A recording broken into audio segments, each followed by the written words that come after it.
ৰাজ্য চৰকাৰ প্ৰতিটো বিভাগৰ অধীনতে কৰ্মৰত সকলো কৰ্মচাৰী শিক্ষক লগতে পেঞ্চনাৰ সকলৰ বাবে পুনৰ ৫টাকৈ ডাঙৰ খবৰ লৈ আহিছো। কেন্দ্ৰৰ সমাহাৰত 8 CPCৰ নতুন পে স্কেল, শিক্ষকৰ 30 দিনৰ ইএল, ন্যায়ালয়ৰ গুৰুত্বপূৰ্ণ নিৰ্দেশনা আহিছে, কৰ্মচাৰীলৈ বৃহৎ সকাহ, দৰমহা পেঞ্চনক লৈ গুৰুত্বপূৰ্ণ খবৰ আহিছে। সবিশেষ আপোনালোকক জনাব বিচাৰিছোঁ। ভিডিঅ'টো প্ৰথমৰ পৰা শেষলৈকে চাই থাকিব। জনাব বিচাৰিছোঁ আজিৰ প্ৰথমটো গুৰুত্বপূৰ্ণ খবৰ।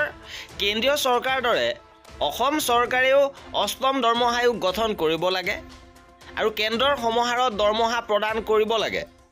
লগতে পুৰণি পেঞ্চন নীতি বাহাল ৰখাক লৈও দাবী উত্থাপন হৈছে।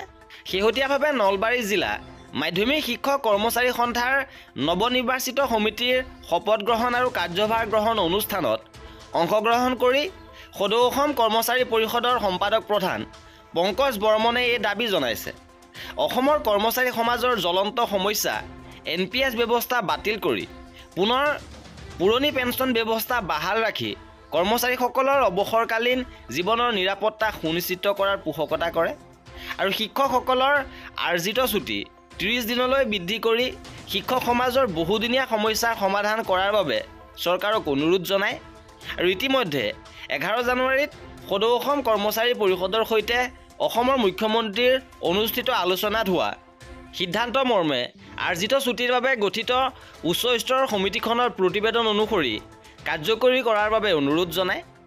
ইপিনে দ্বিতীয়টো গুৰুত্বপূৰ্ণ খবৰ আহিছে অনুকম্পামূলক নিযুক্তিক লৈ। অনুকম্পামূলক নিযুক্তিক লৈ গুৱাহাটী উচ্চ ন্যায়ালয়ৰ ফালৰ পৰা গুৰুত্বপূৰ্ণ ৰায় দিছে। পূৰ্বে অফিচ মেমৰেণ্ডাম যোগে চৰকাৰে অনুকম্পামূলক নিযুক্তি স্থগিত ৰাখিছিল আৰু নিৰ্দেশনা আহিছে যে বাহাল থাকিব অনুকম্পামূলক নিযুক্তি। অনুকম্পামূলক নিযুক্তি চৰকাৰে চলাই যাব পাৰিব। এইবাৰ জনাব বিচাৰিছোঁ আজিৰ তৃতীয়টো গুৰুত্বপূৰ্ণ খবৰ। কৰ্মচাৰীসকলৰ দৰমহা পেঞ্চনক লৈ গুৰুত্বপূৰ্ণ খবৰ। হিতাধিকাৰী আঁচনিৰ ঋণৰ বোজা, ৰাজ্যত তীব্ৰ বিত্তীয় সংকট। চৰকাৰে ঘোষণা কৰা অনুসৰি 7 এপ্ৰিলত দৰমহাৰ বিল গ্ৰহণ নকৰিলে কোষাগাৰসমূহে। এনেধৰণৰ এটা খবৰ প্ৰচাৰ হৈছে আৰু ইয়াৰ প্ৰত্যুত্তৰত CMO অসমৰ ফালৰ পৰা টুইটৰ জৰিয়তে জনাইছে যে খবৰ সম্পূৰ্ণৰূপে ভুৱা। ইতিমধ্যে সমগ্ৰ অসমৰ বিভিন্ন কোষাগাৰৰ জৰিয়তে দৰমহা হিচাপে 805 কোটি টকা বিতৰণ কৰা হৈছে আৰু বাকী থকা কৰ্মচাৰীসকলেও অতি শীঘ্ৰে তেওঁলোকৰ দৰমহা পেঞ্চন লাভ কৰিব। 2025 মাৰ্চৰ দৰমহা বিতৰণ সন্দৰ্ভত অসমীয়া প্ৰতিদিন বাতৰি কাকতখনত ভুল তথ্যৰ প্ৰচাৰ হৈছে। এইবাৰ জনাব বিচাৰিছোঁ ৰাজ্য চৰকাৰ কৰ্মচাৰীসকলৰ বাবে আন এটা গুৰুত্বপূৰ্ণ খবৰ। পুৰুষ কৰ্মচাৰীয়েও লাভ কৰিব বিশেষ ছুটি। শিশুৰ যতন ল'বলৈ মহিলা কৰ্মচাৰীয়ে বিশেষ ছুটি লাভ কৰাৰ দৰে পুৰুষ কৰ্মচাৰীয়েও ছুটি লাভ কৰিব, অৰ্থাৎ CCL লাভ কৰিব। আৰু শেহতীয়াভাৱে কেবিনেটত এই সিদ্ধান্ত লোৱা হৈছিলে আৰু যোৱাকালি ইয়াৰ নটিফিকেশ্যন প্ৰকাশ হৈছে যে পুৰুষ কৰ্মচাৰীসকলেও এতিয়াৰ পৰা কাৰ্যকৰী হোৱাকৈ CCL লাভ কৰিব। সৰ্বাধিক 2 বছৰৰ বাবে CCL লাভ কৰিব। প্ৰথম বছৰত 100% দৰমহা লাভ কৰিব আৰু দ্বিতীয় বছৰত 80% দৰমহা লাভ কৰিব। এইবাৰ জনাব বিচাৰিছোঁ আজিৰ পৰৱৰ্তী গুৰুত্বপূৰ্ণ খবৰ। 26 বিধানসভা নিৰ্বাচনৰ পূৰ্বে পদ প্ৰাদেশিকৰণৰ প্ৰক্ৰিয়া সম্পন্ন কৰাৰ দাবী উঠিছে।